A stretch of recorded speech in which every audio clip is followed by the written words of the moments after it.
ಇವರೇ ವಾದಿರಾಜ್ ಅಂತ. ಇಲ್ಲಿ ಹೂವಿನ ಕೆರೆ ಅಲ್ಲಿ ಇವರು ಪೂಜೆ ಮಾಡ್ತಾ ಇರೋದು. ಇವರು ಇವಾಗ ಈ ಸ್ಥಳ ಪುರಾಣ ಗೌರಿ ಗದ್ದೆ ಬಗ್ಗೆ ಹೇಳ್ತಾರೆ. ವಾದಿರಾಜರ ಹುಟ್ಟು ಸ್ಥಳ ಇದು. ಅವರು ವಾದಿರಾಜರ ಬಗ್ಗೆ ಎಲ್ಲ ಹೇಳ್ತಾರೆ, ಕೇಳ್ಕೊಳ್ಳಿ ವೀಕ್ಷಕರೇ. ಹೇಳಿ. ವಾದಿರಾಜರು 1480ರಲ್ಲಿ ಇದೇ ಸ್ಥಳದಲ್ಲಿ ಹುಟ್ಟಿದ್ರು. ಶಾರ್ವರಿ ಸಂವತ್ಸರದ ಮಾಘ ಶುದ್ಧ ಸಾಧನ ದ್ವಾದಶಿ ವಾದಿರಾಜರ ಅವತಾರ. ನಾವು ನಮ್ಮ ವಾಕ್ಯದಲ್ಲಿ ಹುಟ್ಟಿದ್ದು ಅಂತ ಹೇಳೋದು, ಹುಟ್ಟುವಿಕೆ ಅಲ್ಲ, ಜರಾಮರಣ ವರ್ಜಿತರು. ಇದೊಂದು ಕುತೂಹಲಕಾರಿಯಾದ ಚರಿತ್ರೆ. ರಾಮಾಚಾರ್ಯರೊಂದು ಪೂರ್ವಾಶ್ರಮದ ತಂದೆಯ ಹೆಸರು, ತಾಯಿ ಹೆಸರು ಗೌರಿದೇವಿ. ಅವರು ಈಗ ನೀವು ಅಲ್ಲಿ ಬಂದ್ರಿ, ಅಲ್ಲಿ ವಾಸವಾಗಿದ್ದರು. ಚಿಕ್ಕದೊಂದು ಮನೆ. ಅವರ ಪತ್ನಿಯ ತವರು ಮನೆ ಕಾರ್ಕಳ ತಾಲೂಕಿನ ರಂಜಾಳದ ಹುಡುಗಿ ವಿವಾಹವಾಗಿ ಗಂಡನ ಮನೆ ಸೇರಿದ್ರು, ಬಂದರು. ಆ ಬಂದಂಥ ವಧುವಿಗೆ ಕೆಲವೊಂದು ವರ್ಷ ಸಂತತಿ ಇಲ್ಲ. ತುಂಬ ಸ್ವಾಭಾವಿಕ, ತುಂಬ ವ್ಯಥೆ ಉಂಟಾಯಿತು, ಬೇಸರ ಉಂಟಾಯಿತು. ಆಗ ಅವಳು ಹರಿಕೆ ಹೇಳಿದ್ದೇನು ದೇವರಿಗೆ, ದೇವರಲ್ಲಿ ಬೇಡಿಕೊಂಡ್ರು, ನನಗೆ ಪುತ್ರ ಸಂತಾನವೇ ಆಗಬೇಕು. ಪುತ್ರ ಸಂತಾನ ಆದದ್ದಾದರೆ ನಾನು ದೇವರಿಗೆ 1 ಲಕ್ಷ ಚಿನ್ನದ ಆಭರಣವನ್ನು ಕೊಡ್ತೇನೆ. 1 ಲಕ್ಷ ಎಣಿಕೆಗೂ ಮೀರದ್ದು. ಚಿಕ್ಕದೊಂದು ಗದ್ದೆ ಜೀವನಕ್ಕೆ ಅಲ್ಲಿ ಒಂದು ಪೂಜಾ ಮನೆ ಸ್ಥಳ. ಹರಿಕೆ ಮಾತ್ರ ಜನ್ಮ ಪ್ರವೃತ್ತಿ ದುಡಿದ್ರೆ ಆಗೋದಿಲ್ಲ. ಮುಂದೆ ಹಿಂದೆ ಯೋಚಿಸಿದ್ದಲ್ಲ. ಅವರು ಆರ್ಥಿಕವಾಗಿ ಸಾಮಾನ್ಯರಾದರೂ ಧಾರ್ಮಿಕತೆಯಲ್ಲಿ ಅವರನ್ನು ಮೀರಿಸೋವರೇ ಇಲ್ಲ. ವಾದಿರಾಜರಂತಹ ಪುತ್ರನನ್ನು ಪಡೆದರು. ಹೇಗೆ ಪಡೆದರೂ ರೋಚಕವಾದ ಒಂದು ಸನ್ನಿವೇಶ, ಸಂದರ್ಭ, ಒಂದು ಚರಿತ್ರೆ. 1 ಲಕ್ಷ ಆಭರಣ ಕೊಡ್ತೆ ಅಂತ ಹರಿಕೆ ಹೇಳಿಕೊಂಡ ಸಮಯದಲ್ಲಿ ಇಲ್ಲಿಯ ಸಮೀಪದಲ್ಲಿ ಅಷ್ಟಮಠಗಳಲ್ಲಿ ಒಂದಾದ ಕುಂಭಾಸಿ ಮಠ ಕೇಳಿರಬಹುದು. ಇದು ಸೋದೆ ಮಠವಲ್ಲ, ಕುಂಭಾಸಿ ಮಠ ಮಧ್ವಾಚಾರ್ಯರು ಆಶ್ರಮ ಕೊಟ್ಟದ್ದು. ನಂತರ ವಾದಿರಾಜರಿಂದಾಗಿ ಸೋದೆ ವಾದಿರಾಜ ಮಠವಾದ. ಅಲ್ಲಿ ಇವರು ಹೋಗಿ ಬೇಡಿಕೊಂಡ್ರು, ನಮಗೆ ಪುತ್ರ ಸಂತಾನ ಆಗುವಂತೆ, ಸತ್ಸಂತಾನ ಪ್ರಾಪ್ತವಾಗುವಂತೆ ಅನುಗ್ರಹ ಮಾಡಿ. ತಪಸ್ಸುಗಳು ಹೇಳಿದ ಹಾಗೆ ಆಗ್ತದೆ. ಸಂತೋಷದಿಂದ ಫಲವಂತರಾಕ್ಷರ ಕೊಡ್ತಾ ಒಂದು ಮಾತು ಹೇಳಿದರು, ನಿಮಗೆ ನಿಶ್ಚಯವಾಗಿ ಪುತ್ರ ಸಂತಾನವೇ ಆಗುದು. ಹುಟ್ಟಿದಂಥ ಮಗುವನ್ನು ಉಪನಯನ ನಂತರ ನನಗೊಪ್ಪಿಸಿ. ಇದಕ್ಕೆ ಉತ್ತರ ಇಲ್ಲ, ಇದಕ್ಕೆ ಉತ್ತರ ಸಿದ್ಧ ಮಾಡಲೂ ಇಲ್ಲ. ಅವ್ರು ಹೀಗೆ ಹೇಳ್ತಾರಂತ ಯಾರಿಗೆ ಗೊತ್ತು. ತುಂಬ ಕೈ ಮುಗಿದು ಗಂಭೀರವಾಗಿ ನಿಟ್ಟು ಬಿಟ್ರು. ಇದಕ್ಕೊಂದು ಪರಿಹಾರ ಬೇಕಲ್ವಾ ಸ್ವಾಮಿಗಳು, ತಮಗೆ ಬೇಕು ಮಗು. ಈ ದಂಪತಿಗಳ ಮುಖ ನೋಡಿದರೆ ಗೊತ್ತಾಗ್ತದೆ, ಕೇಳೋದು ಅಲ್ಲ, ಸಾಧು ಅಲ್ಲ. ಆಗ ಈಗ ಸಂದಿಗ್ಧತೆ ಉಂಟಾಯಿತು. ಹೆತ್ತ ತಾಯಿಗೆ ಮಗುವ, ಅನುಗ್ರಹ ಮಾಡಿದ ಯತಿಗೆ ಮಗುವ. ಆಗ ಅವರೇ ಸಮಾಧಾನ ಮಾಡ್ತಾರೆ, ಯೋಚಿಸಬೇಡಿ, ಹರಿಚಿತ್ತ ಒಂದು ವಾಕ್ಯ ಹೇಳಿದ್ದೇನೆ, ನನ್ನ ಮಾತು ಮೇಲ್ಪಂಕ್ತಿಯಲ್ಲಿರಲಿ. ಈ ತಾಯಿಗೆ ಸುಲಭದಲ್ಲಿ ಸುಲಭವಾದ ಒಂದು ಕರಾರು ವಿಧಿಸ್ತೇನೆ ಈ ಬಗ್ಗಾಗಿ. ಅದರಲ್ಲಿ ತೇರ್ಗಡೆ ಹೊಂದಿದರೆ, ದೇವರು ತೇರ್ಗಡೆ ಹೊಂದಿಸಿದರೆ ಆ ಮಗು ನಿಮಗೆ, ನಮ್ಮದಲ್ಲ, ನಮಗೆ ಬೇಡ ಅಂತ ತಿಳಿತೇವೆ. ಇಲ್ಲದಿದ್ದರೆ ನಮಗೆ ಕೊಡಿ. ಇವರು ಇದೇನು ಸುಲಭವಾದ್ದೆ. ನೀವು ಪ್ರಯತ್ನಿಸಿ, ನಿಮ್ಮ ಮಗು ನಿಮ್ಮ ಮನೆ ಒಳಗೆ ಜನಿಸಿದರೆ ಆ ಮಗು ನಮಗೂ ಬೇಡ, ನಮ್ಮದಲ್ಲ ಅಂತ ತಿಳಿತೇವೆ. ಹೊರಗೆ ಹತ್ರ ಮಾತ್ರ ಕೊಡ್ತೀರ, ಬಿಲ್ಡಿಂಗ್ ಕಟ್ಟಡದ ಹೊರಗಡೆ. ಇವರಿಗೆ ಈ ಮಾತು ಕೇಳಿ ತುಂಬ ಸಂತೋಷವೇ ಆಯಿತು. ಗೊತ್ತಾಗೋದಿಲ್ವ ಪೂರ್ವ ಸೂಚನೆ ಗೊತ್ತಾಗ್ತಾರೆ. ಆಗ ಒಂದು ವೇಳೆ ಹೊರಗಿದ್ರು ಮನೆಯ ಒಳಗೆ ಬರಬಹುದು. ಇದು ಕಷ್ಟವಾದ್ದಲ್ಲ, ಆಗಬಹುದು ಅಂದ್ರು. ಪರಸ್ಪರ ಒಪ್ಪಂದವಾಯಿತು. ಮಗು ಹೊರಗೆ ಹೆತ್ತರೆ ಯತಿ ಕೊಡಬೇಕು, ಒಳಗೆ ಹೆತ್ತರೆ ಅವರಿಗೆ ಇಟ್ಕೊಳ್ಬಹುದು. ಸರಿ, ಮಹಾತ್ಮರಾಡಿದ ಮಾತು ಖುಷಿಯಾಗುವುದಿಲ್ಲ. ಫಲಮಂತ್ರಾಕ್ಷರ ಕೊಟ್ಟರು, ಒಳ್ಳೆ ಗರ್ಭಿಣಿಯಾದ್ಲು. ಮತ್ತೆ ಯೋಚನೆ ಮಾಡ್ತಾರೆ, ಇವರೇನು ಸಾಮಾನ್ಯ ಯತಿಗಳಲ್ಲ, ತಪಸ್ಸುಗಳಲ್ಲಿ ತಪಸ್ಸುಗಳು, ಪರಮಾತ್ಮನ ಪೂರ್ಣಾನುಗ್ರಹಕ್ಕೆ ಪಾತ್ರರಾದವರು. ಈಗ ಹೊರಗೆ ಹೆರಿಗೆ ಆಗ್ಬೋದು ಅವ್ರು ಹೇಳಿದ ಹಾಗೆ. ಯಾಕೆ ಇವರೇ ಉದಾಹರಣೆ, ಕೆಲವೊಂದು ವರ್ಷ ಮಕ್ಕಳಿದ್ದೇನೆ ಅವ್ರು ಹೇಳಿದುಕೊಳ್ಳಿ ಇವರು ಗರ್ಭವತಿ ಆಗಬೇಕಾದ್ರೆ ಈಗ ಉದ್ದೇಶ ಇಟ್ಟೇ ಹೇಳಿದ್ದು ಹೊರಗೆ ಹೆರಿಗೆ ಆಗ್ತಾರೆ. ಇದಕ್ಕೆ ಏನು ಮಾಡೋಣ? ಕಷ್ಟ ಇಲ್ಲ, ಸಮಯವೂ ಇದೆ, 8 ತಿಂಗಳು ಅವಕಾಶ ಇದೆ. ಯೋಚನೆ ಮಾಡಿದರು. 8 ತಿಂಗಳ ನಂತರ ಪತ್ನಿಯನ್ನು ಹೊರಗೆ ಕಳಿಸ್ಲಿಲ್ಲ. ಯಾವುದಕ್ಕೂ ಹೋಗುದು ಬೇಡ, ಮಹಾತ್ಮರಾಡಿದ್ದು ಅಕಸ್ಮಾತ್ ಆಗಿದ್ರೆ ನಮಗೆ 1 ಲಕ್ಷ ಹೋಯ್ತು, ಮಗು ಇಲ್ಲ.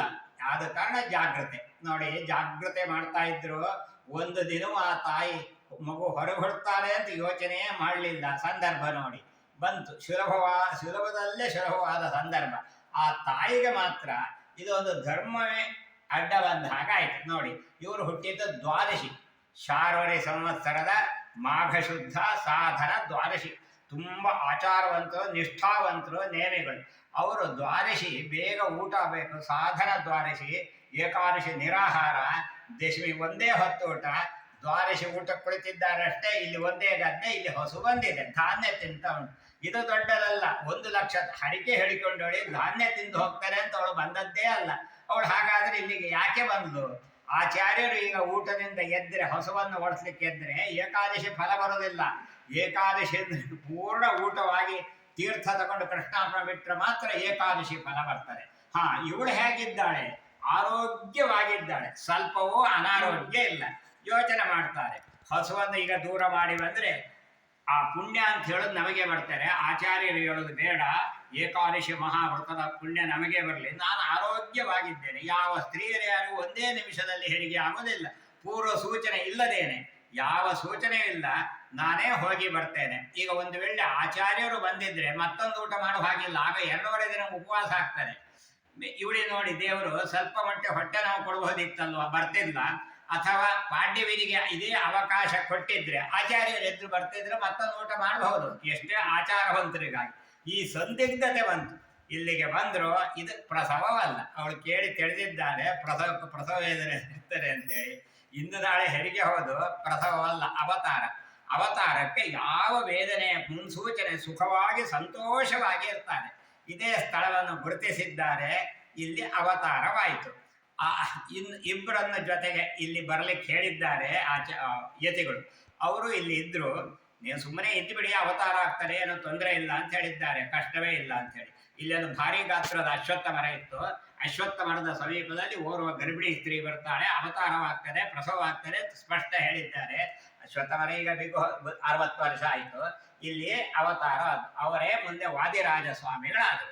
ಇನ್ನು 2 ನಿಮಿಷದಲ್ಲಿ ಬೇಕಾದ್ರೂ ಮುಗಿಸ್ಬೋದು, ಅಂತ್ಯವಾದರೂ ಸಾಕಾದ್ರೂ ಸಾಕು. ಆಯ್ತಾ? ಇನ್ನೊಂದು 2 ನಿಮಿಷ ಇಲ್ಲ, 32 ಲಕ್ಷಣ, 32 ಲಕ್ಷಣದಿಂದ ಮಗು ಕಂಗೊಳಿಸ್ತಾ ಇದೆ. ತಾಯಿಗಾದ ಸಂತೋಷ ಅಷ್ಟಿಷ್ಟಲ್ಲ, ದುಃಖ ಜೊತೆಯಲ್ಲೇ ದುಃಖ, ಕಷ್ಟ. ಯಾಕೆ? ಇಂತಹ ಮಗು ನನಗಿಲ್ಲ, ಶತ ಪ್ರಯತ್ನ ಮಾಡಲಿಲ್ವಾ? ಆದ್ರೆ ಏನು ಮಾಡೋದು, ಎಲ್ಲ ದೈವೇಚ್ಛ. ಒಂದು ಕಡೆಯಲ್ಲಿ ಸುಖ ದುಃಖ ಏಕಕಾಲದಲ್ಲಿ ಆಯಿತು. ಆಗ ಅವರೇ ಹೇಳಿ ಕಳಿಸ್ತಾರೆ, ಆ ತಾಯಿ ಸ್ವಲ್ಪವೂ ಯೋಚಿಸುದು ಬೇಡ, ಒಂದು ಜನ್ಮದ ಪುಣ್ಯದ ಫಲವಾಗಿ ಈ ಮಹಾತ್ಮನನ್ನು ಅವನು ಪಡೆದದ್ದಲ್ಲ, ಇವ ಮಾನವನಲ್ಲ, ರುಜುದೇವತೆಗಳು ಭಾವಿ ಸಮೀರರು ಅನೇಕ ಜನ್ಮಗಳ ಪುಣ್ಯದ ಫಲವಾಗಿ ಈ ಶಿಶುವನ್ನು ಉದರದಲ್ಲಿ ಇಟ್ಟು ಸಾಕಿ ಈಗ ನಾನು ಜನ್ಮ ಕೊಟ್ಟಿದ್ದೆ, ನನಗಾಗಿ ಆ ಮಗು ಕೊಡೋದು ಬೇಡ, ಇಡೀ ಸಮಾಜಕ್ಕೋಸ್ಕರ ಇವನನ್ನು ಕೊಡಬೇಕು. ಇವರೇನು ತಪಸ್ಸುಗಳು ಸಾಮಾನ್ಯರಲ್ಲ, ಭಾವಿ ಸಮೀರರಾಗ್ತಾರೆ, ಮತ್ತೆ ಚತುರ್ಮುಖ ಬ್ರಹ್ಮದೇವರಾಗ್ತಕ್ಕವ್ರು. ಅಂಥವ್ರನ್ನ ನೀನು ಪಡೆದಿದ್ದೆ, ತುಂಬಾ ಸಂತೋಷ. ಹೌದು, ಜಗದ್ವಿಖ್ಯಾತ ಯತಿಯ ತಾಯಿ ಅಂತ ಹೇಳೋದಿಲ್ವಾ? ಆದ್ರೆ ಸಂಕಲ್ಪ ಈಡೇರಿತಾ? ಸಂಕಲ್ಪ ಏನು ಅವರದ್ದು ನಿಮಗೂ ಗೊತ್ತಿದೆ, ಎಲ್ಲರಿಗೂ ಗೊತ್ತಿದೆ. ಸಂಕಲ್ಪ ಈಡೇರಲಿಲ್ಲ. ಆಗ ಹೇಳ್ತಾರೆ, ಯೋಚಿಸುದು ಬೇಡ, ಇನ್ನೊಬ್ಬ ಪುತ್ರರತ್ನ ಹುಡ್ತಾರೆ, ಅವನು ಮಾತ್ರ ಇದೀಗ ದೇವರು ಅಂತ ಹೇಳಿದ್ರ ಮೇಲೆ ಅವರು ದೇವರಲ್ಲ, ಮಾನವರು, ಪಂಡಿತರಾಗ್ತಾರೆ, ವಿದ್ವಾಂಸರಾಗ್ತಾರೆ ಅಂತ ಹೇಳಿದ್ರು. ಈಗ ತಾಯಿ ಮತ್ತಷ್ಟು ಸಂತೋಷ. ಅವಳಿಗೆ ಕೇಳಿದ್ದೆಷ್ಟು? ಒಂದು. ಈಗ ಬೋನಸ್ ಆಯ್ತು, ಜಗದ್ವಿಖ್ಯಾತನಾದ ಒಬ್ಬ ಯತಿ ಅಂತ ಕೊನೆಯಲ್ಲಿ ತನಗೆ ವಿದ್ವಾಂಸನಾದ ಒಬ್ಬ ಮಾನವ ಮಗ. ಇನ್ನೆಲ್ಲದ ಸಂತೋಷ ಪಟ್ಟರು. ಹೆಸರು ವಾದಿರಾಜ ಅಲ್ಲ, ಭೂವರಾಹ. ಅವರೇ ಸೂಚನೆ ಕೊಟ್ಟಿದ್ದು. ಭೂವರಾಹ ಯಾಕೆ? ಮಠದ ಪಟ್ಟದ ದೇವರು, ಕುಂಭಾಸಿ, ಅಷ್ಟಮಠಗಳಲ್ಲಿ ಒಂದಾದ ಕುಂಭಾಸಿ ಮಠದ ಪಟ್ಟ ಮಧ್ವಾಚಾರ್ಯರು ಕೊಟ್ಟದ್ದು. ಪಟ್ಟದ ದೇವರ ಹೆಸರು ಭೂವರಾಹ. ಮಗುವಿಗೆ ಭೂವರಾಹ ಅಂತ ಹೇಳಿ ನಾಮಕರಣ ಮಾಡಿದ್ರು. ಆ ಉಪನಯನ ನಂತರ ಕುಂಭಾಸಿ ಮಠಕ್ಕೆ ಒಪ್ಪಿಸಿ ಆಗ ವಾದಿರಾಜ ನಾಮ ಸನ್ಯಾಸ ನಾಮ. ಇದು ವಾದಿರಾಜರ ಜನನ ವೃತ್ತಾಂತ. ಇನ್ನು ಅವರ ಕತೆ ಮಾತ್ರ, ಚರಿತ್ರೆ ಅಡಿಗಡಿಗೆ ಅವರು ಭಾವಿ ಸಮೀರ ಅಂತ ಹೇಳಿ ತೋರಿಸಿದ್ದಾರೆ. ಅದು ಆ ಚರಿತ್ರೆಯಲ್ಲಿ ನಮಗೆ ಕಂಡು ಬರ್ತದೆ. ಹರಿಕೆ ಅಮ್ಮನಿಗೆ ಸಾಧ್ಯವ ತೀರಿಸಲಿಕ್ಕೆ? 1,00,000 ಹೇಗೆ ತೀರಿಸೋದು? ವಾದಿರಾಜರು ತೀರಿಸಿದ್ರು. ಅಮ್ಮನ ಹರಿಕೆಯನ್ನು ಸಂತೋಷ ತೀರಿಸಿದ್ದಾದ್ರೂ ಹೇಗೆ? ಸಂಪತ್ತು ಕೇಳಿದ್ದರು ಅಲ್ಲ, ಸಂಪತ್ತು ಕೊಟ್ಟದ್ದಲ್ಲ. ಮಹಾಭಾರತ ಮಹಾಗ್ರಂಥಕ್ಕೆ 1,00,000 ಶ್ಲೋಕ, ಒಂದೊಂದೇ ಅರ್ಥವನ್ನು ಬರೆದು ಮಹಾಭಾರತ ಗ್ರಂಥಕ್ಕೆ ತನ್ನದಾದ ಟೀಕೆಯನ್ನು ಬರೆದು ದೇವರ ಮುಂದಿಟ್ಟು ಇದು ಒಂದೊಂದು ಪದವನ್ನು ಒಂದೊಂದು ಚಿನ್ನದ ನಾಣ್ಯ ಅಂತ ಹೇಳಿ ಸ್ವೀಕಾರ ಮಾಡಿಕೊಂಡು ಹಿಂದೆ ರಾತ್ರಿ ಅಮ್ಮನಿಗೆ ಸ್ವಪ್ನ ಸೂಚನೆ ಆಗಲಿ. ನೋಡಿ, ಈ ರೀತಿ ಹೇಳುವ ಸಾಮರ್ಥ್ಯ ಯಾರಿಗೆ? ದೇವರಿಗೆ ಆಜ್ಞೆ ಮಾಡಿದ್ದು. ನಿಜ ಭಕ್ತರಂದ್ರೆ ಹಾಗೆ. ಒಂದೇ ಅಮ್ಮನಿಗೆ ಸ್ವಪ್ನ ಸೂಚನೆ ದೇವರು ಬಂದು ಹೇಳಿದ್ದು, ನಿನ್ನ ಹರಿಕೆ ತೀರಿತು ಅಂತ.